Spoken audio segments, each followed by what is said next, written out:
On January 15, 2009, a commercial airplane took off from New York City like thousands of flights before it. Nothing about this flight felt special. No storm warnings, no mechanical alerts, no fear. Just 155 human lives trusting the sky. But 3 minutes after takeoff, something happened that aviation experts once believed was impossible.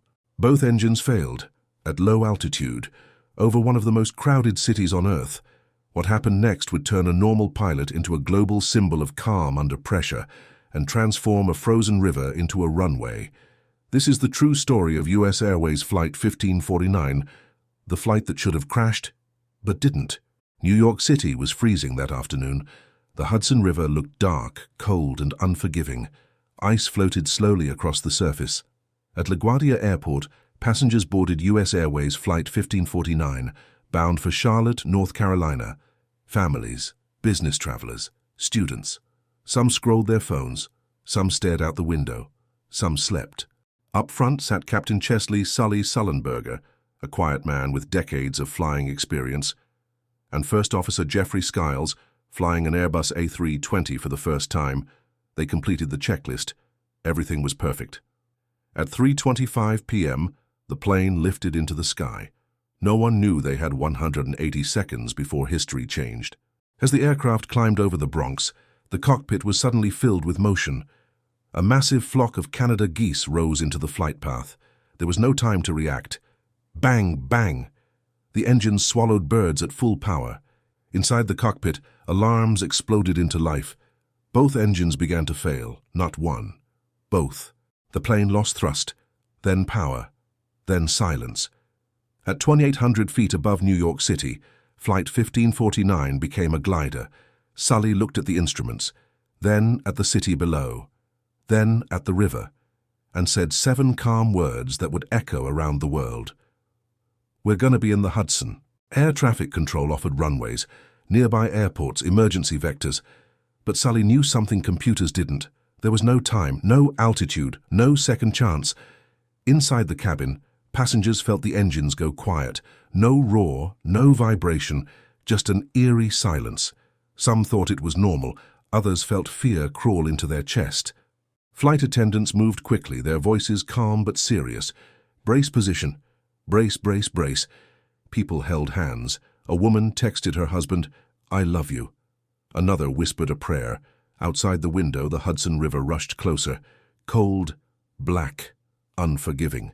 At 3:31 p.m., Flight 1549 hit the water. Not violently, not chaotically, but smoothly, like a bird landing on a lake. The plane skipped once, then again, then stopped. Silence. For one heartbeat, no one moved. Then someone shouted, "We're alive!" The aircraft floated. Water rushed in. The temperature was near freezing. Passengers climbed onto wings. Others stepped into rescue rafts. Some stood knee-deep in icy water.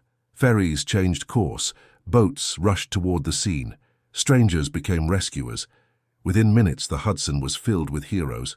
Captain Sully didn't leave immediately. He walked the cabin once, twice, checking every seat, every aisle.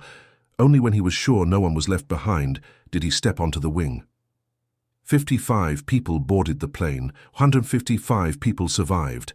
Not a single life lost. Against all odds, against all simulations, against everything aviation textbooks said was possible. News spread instantly. Photos of passengers standing on wings filled television screens worldwide. Experts called it a miracle. Pilots called it masterful. Passengers called it life-changing. But investigators asked a dangerous question. Did he really have no other option? For months, Sully's decision was examined. Simulators suggested he might have reached a runway, but simulations forgot one thing: human reaction time. When that delay was added, every simulation ended the same way: crash. Sully had been right. Many passengers still speak about that day with tears in their eyes. One said, "I felt peace, like this was the end." Another said, "When we stood on the wing, strangers hugged like family."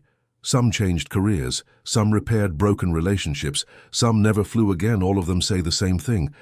Life felt different after that day. Flight 1549 isn't just a crash story. It's a human story, about experience over panic, about calm over chaos, about one decision saving 155 lives. In a world obsessed with disasters, this is a story of survival, a reminder that even when everything fails, skill, courage, and humanity can still win. Every day, planes fly over the Hudson River. Most passengers never think about what happened there. But beneath the water lies a silent memory of a plane that refused to fall, of people who survived the impossible, and of a pilot who proved that sometimes miracles are made by calm hands and clear minds. Thanks for watching. Subscribe for more amazing and shocking stories.